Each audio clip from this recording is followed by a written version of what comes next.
Bueno, nos metemos en nuestra próxima entrevista y es bien interesante lo que vamos a conversar a partir de ahora, porque tal vez ustedes lo han escuchado en estos días, en estas horas, pero vamos a profundizar sobre ello, porque la falta de olfato y de gusto podría llegar a ser una pista para alertar acerca de la presencia del COVID-19. ¿Esto es así? Los otorrinos están pidiendo que se considere como paciente sospechoso a toda aquella persona, a todo aquel paciente que presente justamente una alteración en el olfato, en el gusto, de instalación brusca, por supuesto, de un día para el otro, sin obstrucción nasal o rinitis. Vamos a profundizar de estos temas con el doctor Andrés Saibene, integrante y delegado de la Sociedad de Otorrinolaringología en la Sociedad de Anestésicos Quirúrgicos. Gracias por acompañarnos. Buen día, muchas gracias por Buen la día. invitación. ¿Esto es así? Es decir, la pérdida brusca del gusto, del olfato, ¿es un indicador fiel de la posibilidad del COVID? Sí, eso ya está confirmado. Obviamente es tan dinámico lo que tiene que ver con la información que obtenemos todos los días. Claro. Estamos hablando de información científica, ¿no? Evidencia científica que se genera en todo el mundo de que sí es cierto de que la pérdida brusca del olfato o del gusto, separándolo de lo que es, como bien explicó, la nariz tapada, es decir, obstrucción nasal, o la rinitis, el moqueo, una pérdida brusca del olfato o del gusto, se ha visto la asociación con COVID positivo en un alto porcentaje, que varía según las series de lo que se ha estudiado en el mundo. Y ¿cuál es la importancia de esto? Porque muchos pacientes que hasta el momento se consideran asintomáticos, claro, que no en realidad tienen ese síntoma. Que no tienen fiebre, pero tienen este síntoma. Exacto. O sea que esto es un síntoma. Ya Exacto. tendríamos que dejarlo de decir asintomático. La Organización Mundial de la Salud está trabajando en que se incorpore a esos tres síntomas que siempre se preguntan, tos, fiebre, dificultad respiratoria, que se lo incluya dentro de los síntomas mayores. Claro. Desde la Sociedad de Otorrinolaringología se generó un comité de especialistas en olfato y gusto que analizaron toda la evidencia científica que había en el mundo y comenzaron ellos a crear nuestra propia evidencia. Se está testeando a través de formularios de preguntas a los casos positivos. Ya hubo una reunión ayer de la directiva de la Sociedad de Otorrinolaringología con el ministro de Salud Pública, director nacional de Salud, proponiendo se incorpore en la actualización que se va a generar del protocolo al triage, es decir, a esas preguntas que se hacen, que dijimos estas tres preguntas, que se incorpore la pregunta de la pérdida del olfato. ¿Por qué? Porque esos pacientes que hasta el momento se están considerando asintomáticos y por lo tanto no sospechosos, hay unas series que hablan de 2 de 3 personas COVID-19 positivos que tenían este síntoma. De hecho, se ha observado un porcentaje no menor de personas que es el único síntoma. Es decir, no tienen tos, no tienen fiebre, no tienen dificultad respiratoria y tienen la pérdida del olfato, principalmente personas jóvenes. Entonces son personas que no se los testea. Nosotros lo que pretendemos es que se incorpore al triage y por lo tanto, si se considera como sospechoso, esa persona tiene ese síntoma, va a llevar al médico a domicilio, el médico va a indicar el test y sabremos si es positivo o no. Claro. Con lo que significa alguien que cree que está sintomático, Claro. pero que sigue en la vía pública Te sentís contagiando. bien, andás por ahí, pero Contagiando. estás sin olfato o sin gusto. Sí. Y podés ser perfectamente portador de COVID. Perfectamente. Un alto porcentaje que va variando según los países. Nosotros queremos tener nuestros propios datos. Ayer hubo una reunión, como bien explicaba, donde se pedían 2 cosas. Una es que se incorporara al protocolo, a la actualización del protocolo que seguramente se da a conocer hoy, la incorporación a las preguntas del triage, que esto uno puede ya observarlo, este algoritmo de preguntas, en la página web de la Sociedad Otorrino, que es SORLU, Sociedad ORL Uruguay, sorlu.org.ui. Y por otro lado, los colegas, los especialistas en olfato y gusto que han estado trabajando ya hace varias semanas en esto, fueron contactando a los pacientes, solamente con la confidencialidad, y analizando, es decir, que a la breve vamos a tener los datos de Uruguay con un muestreo de toda la población, eso es equivalente a un censo, es decir, a cada persona COVID-19 positivo se lo contactó. Claro. Eso tiene un peso estadístico impresionante. Por eso, y en el caso de los positivos que hemos tenido en Uruguay, ya más de 400, ¿qué han dicho con respecto al tema del olfato y el gusto? Bueno, sin adelantar los datos, y ahora voy a explicar por qué, Sí. se va a conocer en estos días, sí se ve la misma tendencia que en el resto del mundo. O sea que no estamos ajenos a lo que, ha visto que han visto los científicos en el mundo. Exacto. Lo que se está haciendo, que es la otra propuesta del ministro ayer, y que lo vio con buenos ojos, es que se va a iniciar ese trabajo de investigación. Como todo trabajo de investigación clínico, necesita pasar por una serie de pasos, un protocolo que ya fue desarrollado, eso pasa por un comité de bioética, ya está el comité de bioética, lo más probable es que sea autorizado, y ahí es que sí se puede empezar a analizar toda esta información. El próximo martes 14 a las 18 horas, en el Colegio Médico del Uruguay va a haber una conferencia vía streaming en la plataforma YouTube, va a quedar después, se puede ver en vivo, pero va a quedar después, de todos estos colegas especialistas que forman este comité de olfato y de gusto, sobre, a ver si ya se puede incluso adelantar alguno de los datos. Estamos hablando de que en la investigación médica contar con todos los casos, es decir, cuando uno hace un trabajo de investigación, se toman muestras. El ideal es lograr llegar al 100%. Cuando uno llega al 100%, en términos estadísticos, eso se llama un censo. Es decir, que se evaluó al 100% de la población que se quería. Si era el 100%, bueno, eso ya se logró en Uruguay. Los colegas ya tienen esos datos. Ahora están esperando para poder analizarlos. Claro, se está haciendo Sí. se está procesando y analizando. ¿Cuál es la razón científica de esto? ¿Hay una razón, hay una explicación científica de esto? Este virus se sabía de que se aloja inicialmente en la nariz, principalmente en la mucosa olfatoria. Es decir, dentro de la nariz, si bien consideramos todo como mucosa olfatoria, hay un sector alto, eso lo llama el techo de la fosa nasal, donde están las terminales olfatorias. A diferencia de otros sentidos u órganos sensoriales, como puede ser el oído... Perdón. Esto, si el virus ingresa a nosotros por las vías nasales. Exacto. Porque, digo, también puede ser pero en boca. general termina llegando a la fosa nasal. Ajá. Por algo el hisopado se hace... Es por fosa nasal. Se hace en esa zona. Correcto. Se pueden hacer distintos tipos. Discúlpeme la interrupción. Obviamente, si el virus, por eso es que tampoco se recomiendan los lavados nasales y los otorrinos que somos de indicar lavado nasal o sprays con corticoide, ahora está contraindicado. Porque eso, el lavado lleva los gérmenes hacia la garganta, lo que llamamos orofaringe, donde ahí se replica más rápido el virus.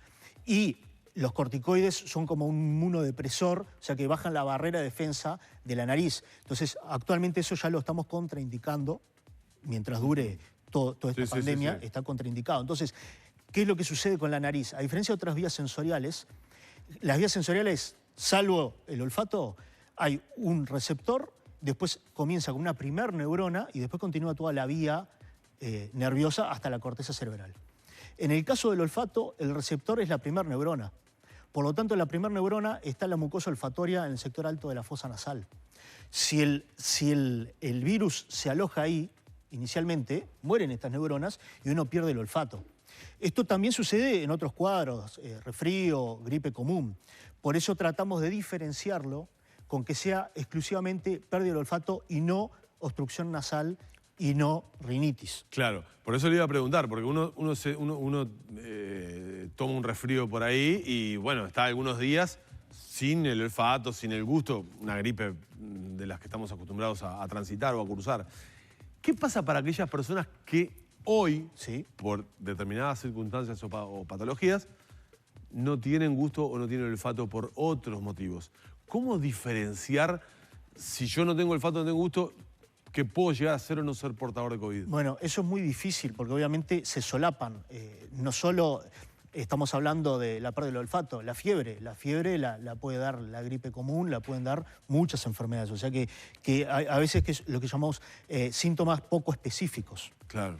Por eso una primera manera de hacer un tamizaje es separarlo de la rinitis y de la obstrucción nasal, que sea simplemente el olfato. Pero ante la duda, obviamente, lo que nosotros queremos que se incorpore en este triage, se hacen esa serie de preguntas. Lo primero es que se pregunta si perdió bruscamente el olfato o el gusto.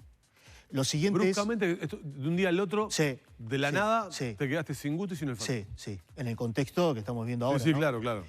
La siguiente pregunta es, ¿tiene obstrucción nasal? Y puede responder sí o no. La siguiente pregunta es, ¿rinitis sí o no? Si responde que sí, es decir, que tiene obstrucción nasal o rinitis, ya queda por fuera, es decir, ya no lo consideramos. Se descarta ese caso.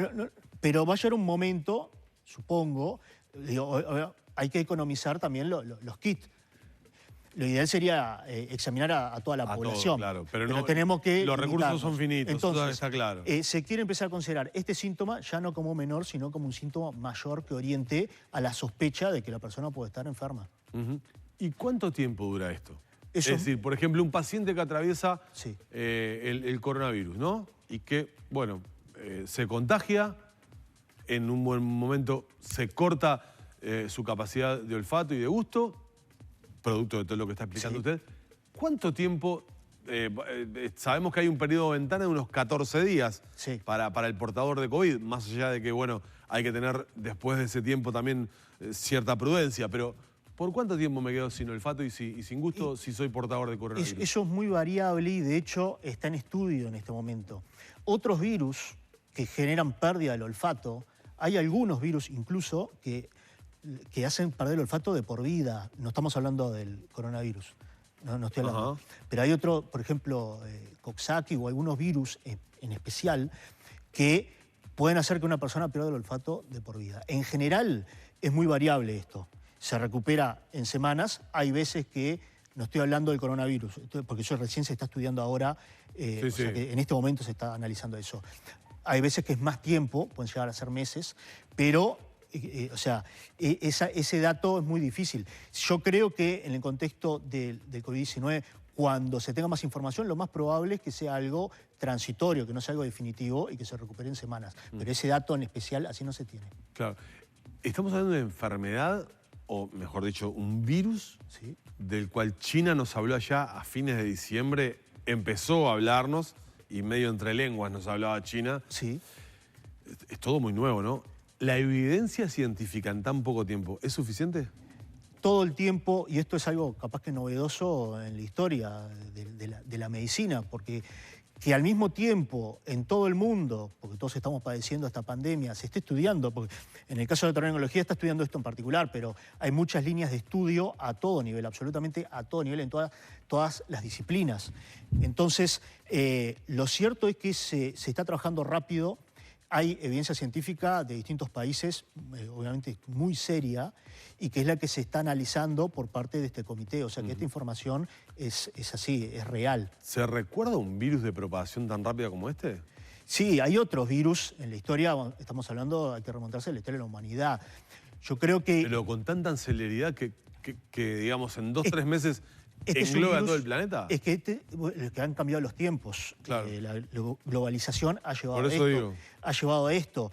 Es un virus muy agresivo, porque una cosa, obviamente hay gente que muere por el virus de influenza, es decir, la gripe común, pero es muy agresivo porque esto afecta a nivel pulmonar, lo que se ha escuchado, prácticamente todos los casos, neumonías severas, muchas veces bilaterales, que necesitan asistencia respiratoria o por lo menos un cuadro intermedio, y por eso que quienes están más predispuestos, obviamente cualquier persona puede llegar a un estado grave en este cuadro, pero quienes están más predispuestos son los que tenían cuadros previos y principalmente los que tenían cuadros respiratorios, es decir, los fumadores. Por eso si hay alguien que fuma, tiene que dejar de fumar, porque eso también hay evidencia científica que estamos manejando los colegas, de cómo aumenta el riesgo de complicaciones graves a aquellos que son fumadores. Obviamente los que fumaron toda la vida y tienen enfermedad pulmonar obstructiva crónica, le llamamos EPOC, tienen mucho más riesgo. Comprometidos. Sí.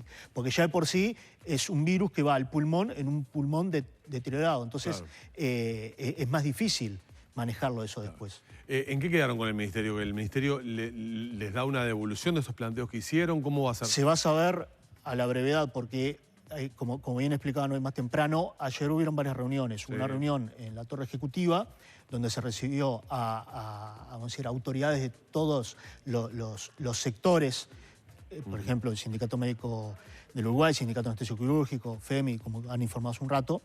Ahí ya se llevaron muchos planteos en común para los médicos en lo que tiene que ver con la bioseguridad y también con lo que tiene que ver con el diagnóstico. Planteos específicos anestésicos quirúrgicos, vinculado a todo lo que tiene que ver con la bioseguridad en el momento de un acto anestésico quirúrgico, es decir, una cirugía, que ahí se agrega mayor complejidad, que eso no tiene por qué saberlo la población en general, pero son cosas muy importantes. Y después ya se venía trabajando con esta información, protocolos de especialidades distintas disciplinas. Tienen, por ejemplo, los ginecólogos, tienen los suyos, los otorrinolaringólogos.